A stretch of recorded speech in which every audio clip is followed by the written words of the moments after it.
Hey guys, it's Mazda Monday again. It's just after 6 p.m., so 2 hours earlier.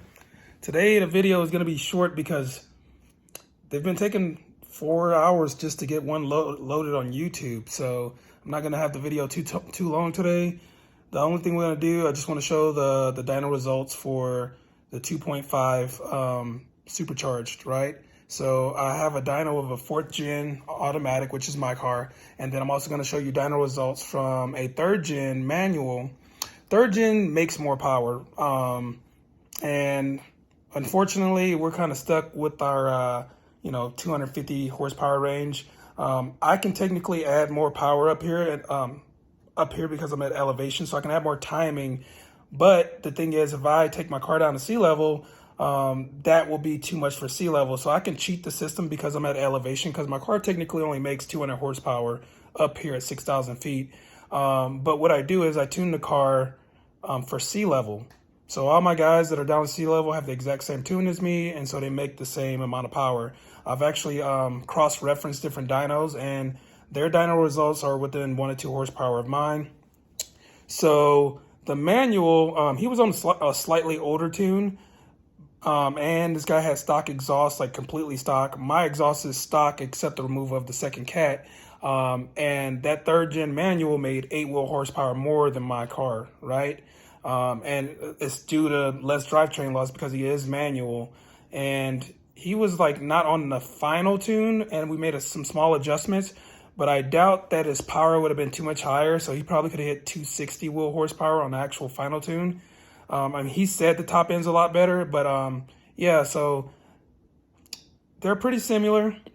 We're pretty much at the finish line for the turbo or the supercharged model. So I just want to show you the numbers of the 2.5 liter kit, and then next week I'm going to post the 2 liter kit, and we're also going to test the 2.5 liter throttle body on the 2.0 liter. So this car is going to make over 200 horsepower with the supercharger, this 2.0 liter. But what we want to do is test to see if we pick up any horsepower by switching over to the 2.5 liter throttle body, right?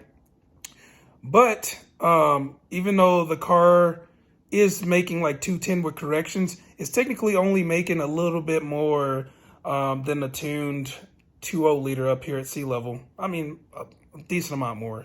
But yeah, let's go to the video and just look at the results, and so you can hear what the supercharger sounds like on the car, and then we'll come back later.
All right, we're consistently hitting almost 250. I've been running the car a while. Here we go again. Good numbers. Consistently hitting this. So this is what you can expect from this car. Not bad. And one last run on it. There we go, 250. Pretty good. It's the last run of the day with this car.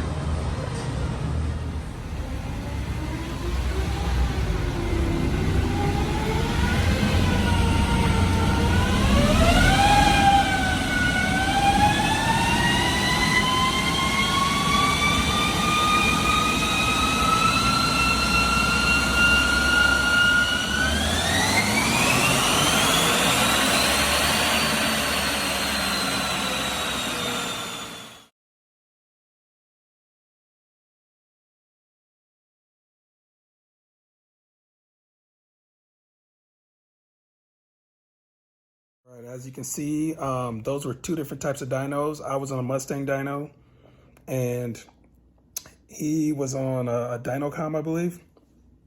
And he did pulls in third and fourth gear, and it was exactly the same. Now, that's something I do want to talk about with you guys in the next video. I'll make a longer one, but I want to talk about the difference between an inertia dyno and a loaded dyno, right? So I use a loaded dyno, which is going to replicate resistance, right? Inertia dynos are better for just gauging how much horsepower you make, right?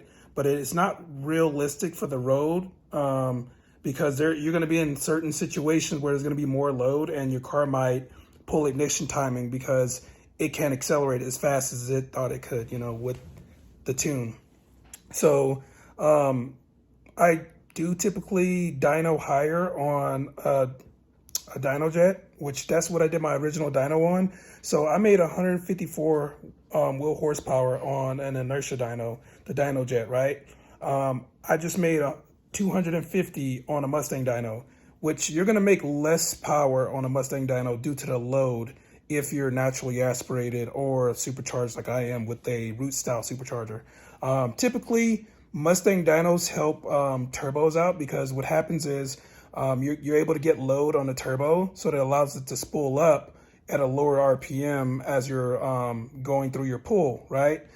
Which is what you want. So typically you'll see on turbo cars, you'll see the torque spike up high, and that's because there's a lot of resistance. So the turbo will spool up even though the RPM is low. So you'll get this high torque spike, and then you'll notice like on our 2.5 turbos that it starts to decline, right? So Mustang dynos, loaded dynos are definitely good for helping cars get spool up. So it's almost like brake boosting. So it helps those cars build the boost early on in a pull. Versus if they're on an inertia dyno and there's no load on it, there might be a little lag. They might make top end power, but you'll notice that on usually on dyno jets, you'll notice that it won't be as peaky and spiky as a loaded dyno like a Mustang dyno.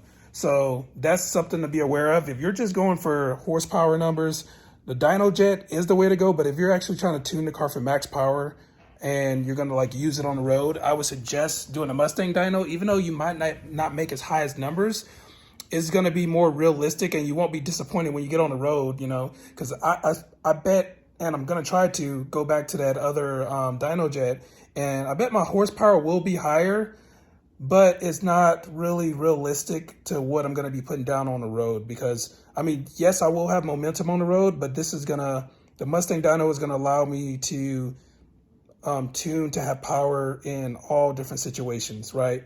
Whether I'm in first gear or fourth gear, I'm going to have an accurate representation of what the power is going to be. So that's all for this video. Very short, not very informative like I usually have my videos. But like the next one, like I said, we're going to do that. Put the 2-liter back on the dyno this Thursday. And the last time this 2-liter was on the dyno, it made 205 wheel horsepower. I'm hoping for him to make 210 to 220 wheel horsepower. And we'll see what happens with that throttle body, you know. So that's it, guys.